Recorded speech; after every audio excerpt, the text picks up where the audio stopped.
আপনি ব্যর্থ হয়েছেন। অতএব আপনার মূল যে দায়িত্ব, সে দায়িত্ব হচ্ছে একটি সুষ্ঠু, গ্রহণযোগ্য, নিরপেক্ষ নির্বাচনের মধ্য দিয়ে আপনি সসম্মানে চলে যান। পিছনের দরজা দিয়ে সেফ এক্সিট খোঁজার দরকার নাই। ছাত্র জনতার গণ অভ্যুত্থানকে কি কারণে হয়েছিল, কারা করেছিল, কিভাবে হয়েছিল, সেই জিনিসগুলো নিয়ে আমরা বিভিন্নভাবে বিতর্ক করি এবং কেউ কেউ মাহাত্ম্যতা বোঝানোর ক্ষেত্রে নিজেদের দাবিকে খুব বেশি স্পষ্ট করে থাকেন। কেউ কেউ বলেন যে আমরাই করেছি, আমাদের নেতৃত্বে হয়েছে, আমাদের অবদানের কারণে এটা সফল হয়েছে।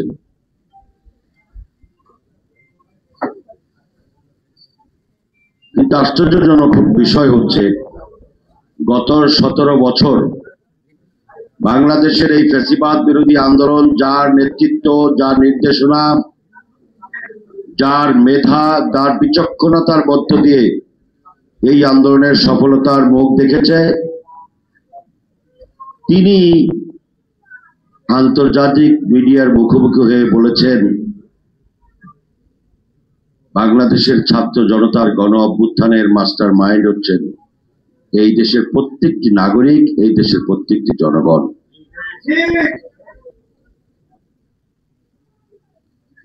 মানুষ অবাক হয়ে গেছে।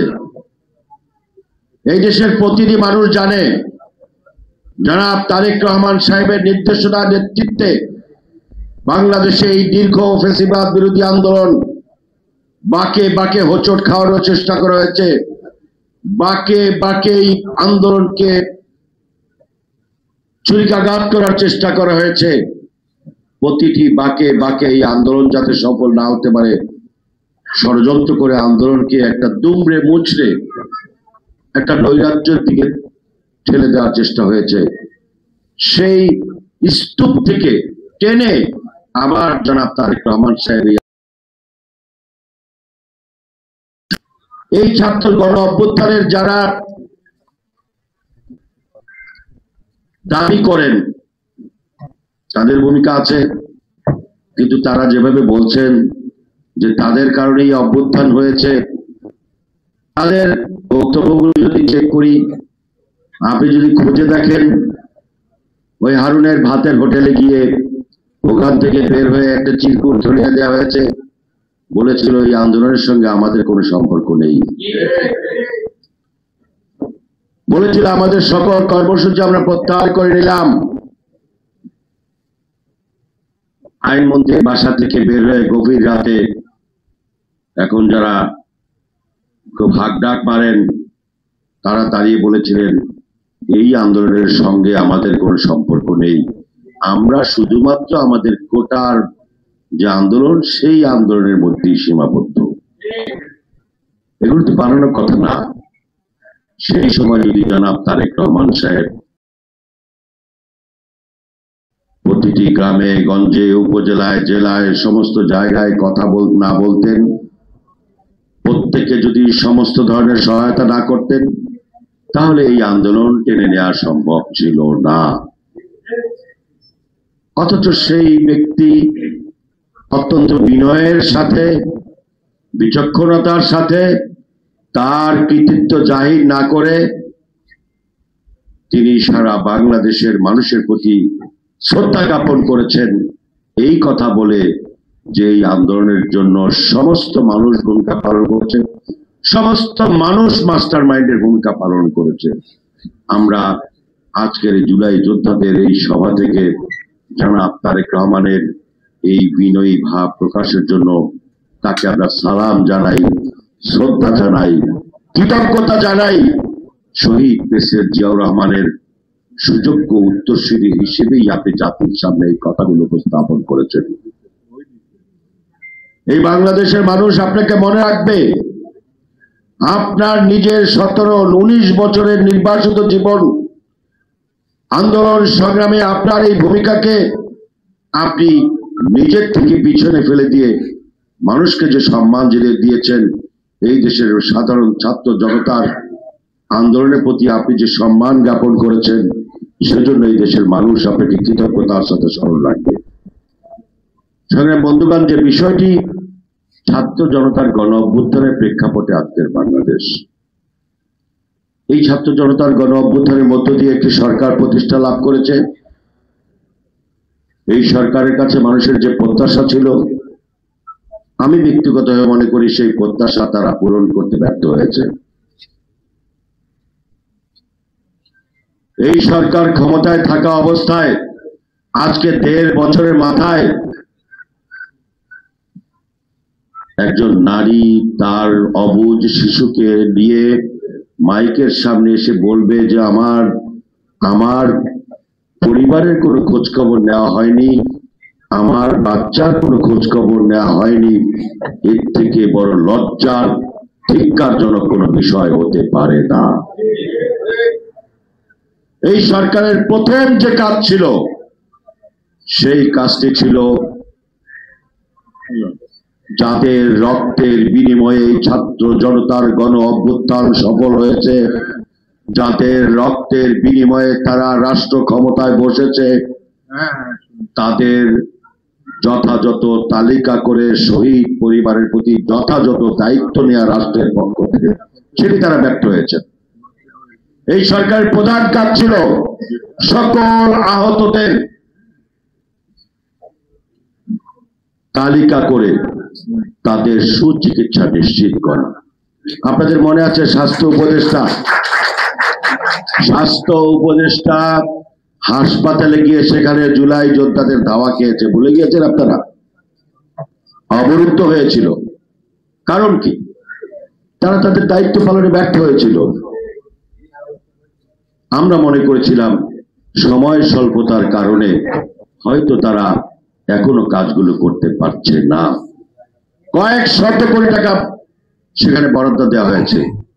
আমরা শুনেছি এই জুলাই যোদ্ধাদের মধ্যে বহু ছাত্রলীগের নেতাদেরকে দেন দরবারের মাধ্যমে একটি নাম তালিকা এসেছে। এইখানে উপস্থিত অনেক জুলাই যোদ্ধা, এই যে একটি ছেলে একটু আগে বক্তব্য রাখতে গিয়ে বলেছে, বরিশালের ছেলে, সে রাজনীতি করতো না, একজন সাধারণ ছাত্র হিসেবে ঝাঁপিয়ে পড়েছিল। এটাই প্রকৃত চিত্র, এইটাই প্রকৃত চিত্র। সাধারণ ছাত্র, সাধারণ নারী, সাধারণ যুবক, সাধারণ শ্রমিক, সাধারণ জনতা রাজপথে নেমে এসেছিল গণতন্ত্র পুনরুদ্ধারের আন্দোলনে। আবার এই আন্দোলনটা সফল হওয়ার পরে দেখবেন কিছু লোক বলার চেষ্টা করেছে যে শুধুমাত্র নির্বাচনের জন্যই কি এই আন্দোলন হয়েছে। আবার আমরা কিছু রাজনৈতিক নেতা নিয়ে বললাম যে হ্যাঁ তাই তো, শুধু কি নির্বাচনের জন্য? আমরা আমাদের ব্যর্থতার পরিচয় দিয়েছি। অবশ্যই একটি সুষ্ঠু গ্রহণযোগ্য নির্বাচনের মধ্য দিয়ে একটি গণতান্ত্রিক সরকার প্রতিষ্ঠা করার জন্য এই আন্দোলন হয়েছে, অন্য কোনো কারণ নয়। জুলাই যোদ্ধাদের তালিকা, জুলাই যোদ্ধাদের পুনর্বাসন যারা করতে ব্যর্থ হয়েছে, তারা কিসের সংস্কার করবে? তাদের পরিবারে কেউ কি গুম হয়েছে 17 বছরে? যারা উপদেষ্টা রয়েছেন তাদের পরিবারে কেউ কি শহীদ হয়েছেন? তাদের বিরুদ্ধে কোনো মামলা হয়েছে? তারা কি বুঝবেন জুলাই যোদ্ধাদের আর্তনাদ, জুলাই যোদ্ধাদের ব্যর্থতা? তারা কিভাবে বুঝবেন? যদি জুলাই যোদ্ধাদেরকে সম্মান করতে হয়, জুলাইয়ের শহীদ পরিবারকে যদি সম্মান করতে হয়, যদি জুলাইয়ের প্রতি শ্রদ্ধা নিবেদন করতে হয়, তাহলে সারাটি বছর যারা গণতন্ত্রের জন্য লড়াই করেছে, জীবন দিয়েছে, গুম হয়েছে যেই দলের নেতাকর্মীরা লক্ষ লক্ষ মামলার শিকার হয়েছে, সেই দলকে এই দেশের মানুষ একটি অবাধ সুষ্ঠু নির্বাচনের মধ্য দিয়ে রাষ্ট্র ক্ষমতায় নিয়ে জুলাই যোদ্ধাদের প্রতি যথাযথ সম্মান করার জন্য এই দেশের মানুষ প্রস্তুত।